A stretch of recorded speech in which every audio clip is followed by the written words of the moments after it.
Trên đây là viên đá sapphire mang mã số 35734, sắc màu của sự thịnh vượng, khám phá vẻ đẹp thuần khiết với viên sapphire xanh lục, sở hữu tông màu xanh rừng thẳm quý phái.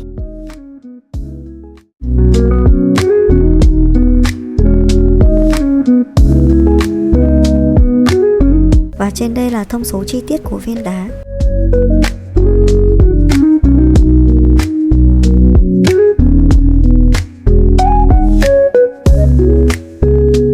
Trên đây là một số sản phẩm tiêu biểu các bạn có thể tham khảo.